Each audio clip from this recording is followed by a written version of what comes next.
স্ত্রীর 4 স্থানে মারা যাবে না।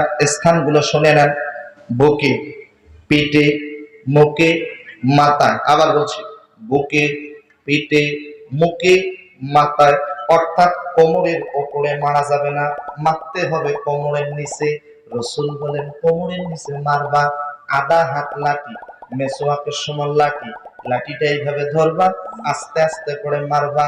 তবে সতর্ক, এত আস্তে আস্তে মারবা যেন স্ত্রীর এই কোমরের নিচের অংশ থেকে, কোথা থেকে যেন রক্ত বের না হয়, যেন ব্লাড বের না হয়। যদি রক্ত বের হয়, যদি ব্লাড বের হয়, কাফারা স্বরূপ 40টা উট কিনে আল্লাহ রাস্তায় কোরবানি দিতে হইবে।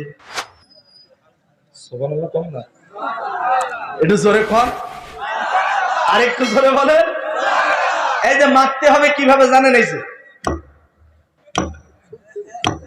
আর এইভাবে যদি স্ত্রী মানেন, স্ত্রী বলবে সত্য ইয়ার কি করিস না। কথাখান ঠিক কিনা? এইভাবে মারার থেকে না মারায়, এইভাবে মারার থেকে না মারায় ভালো। তাহলে মারতে হবে আস্তে আস্তে। এই মারার থেকে না মারায় কি ভালো। তাহলে স্ত্রী কি মারার জিনিস? মহব্বতের জিনিস। আজ যদি মারেন, মা বোনদেরকে শিখাই দিয়ে গেলাম, মা বোনেরা শোনেন, আজকের পর থেকে আপনার স্বামী যদি আপনাকে মারতে চায়, আপনি বলবেন, বাংলাদেশ থেকে মাওলানা ওমর ফারুক সিদ্দিকী বলে গেছে, তুমি যেহেতু আমাকে মারতে চাও, আই এম রেডি, আমি রেডি আছি, আমাকে মারো। তবে মারার আগে 40টা উট কিনে আনো। তোমার যে রাগ, আর এক রাগে 1 মাইলে রক্ত বের হয়ে যায়। কথা কন না কেন? তোমার স্বামী 40টা উটও কিনতে পারবে না, তোমাকে মারাও ভাগ্যে জুটবে না। একটু জোরে কর না সুবহানাল্লাহ। আর একটু জোরে বল আল্লাহু আকবার। ভাইরা খুব মনোযোগ। স্ত্রী মারার জিনিস নয়, স্ত্রীকে মহব্বত করতে হবে, ভালোবাসতে হবে। হাসার জন্য বলি নাই। রাসূল বলেছেন কোন স্বামী যদি মারা যায়, আমার দিকে তাকান, বুখারীর হাদিস।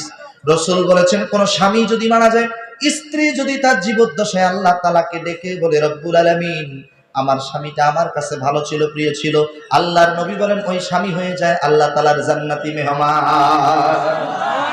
কোন স্ত্রী যদি মারা যায়, স্বামী যদি তার জীবদ্দশায় আল্লাহ তাআলাকে ডেকে বলে, রব্বুল আলামিন, আমার স্ত্রীটা আমার কাছে ভালো ছিল, প্রিয় ছিল, আমার অবাধ্য কখনো হয় নাই, বেপরদায় কখনো চলাফেরা করে নাই, দেবরের কথা মতো চলে নাই, অন্যকে, অন্য পরপুরুষের সামনে কখনো দাঁড়ায় নাই, আল্লাহ আমার স্ত্রীটা ভালো ছিল। রাসূল বলেন স্বামী যখন এইভাবে আল্লাহ তাআলার কাছে দোয়া করতে থাকে, আল্লাহ তাআলা বলেন স্ত্রী হয়ে যায় আল্লাহ তাআলার জান্নাতি মেহমান। একটু জোরে বলেন না সুবহানাল্লাহ। এই যুবকেরা খুব মনোযোগ দিয়ে শুনতে হবে। কষ্ট হচ্ছে নাকি? শোনেন, যেহেতু মা বোনেরা আছে, ইহুদি মহিলাদের 7টা বৈশিষ্ট্য আছে। একটু জবান খুলে বলেন তো কয়টা? 7টা।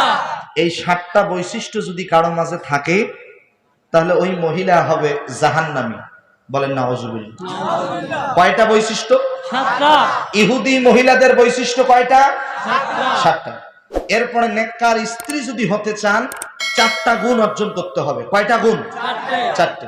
এবার শুধু স্ত্রী না, নেককার স্ত্রী নয়, আমি প্রিয় ভাইদেরকে বলছি, বিনয়ের সাথে বলছি, যদি আপনি নেককার স্বামী হতে চান, তাহলে আপনাকেও 4টা গুণ অর্জন করতে হবে। একটু জোরে কর না সুবহানাল্লাহ। তাহলে আমি পয়েন্টগুলো আবার আপনাদের সামনে উপস্থাপন করতেছি, একটু জবান খুলে বলেন তো, ইহুদি মহিলাদের বৈশিষ্ট্য যেন কয়টা? 7টা। মাশাআল্লাহ।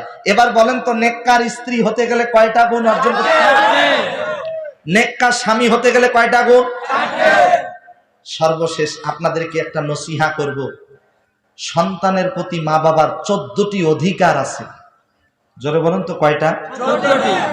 জীবিত থাকাকালীন 7টা, মৃত্যুর পরে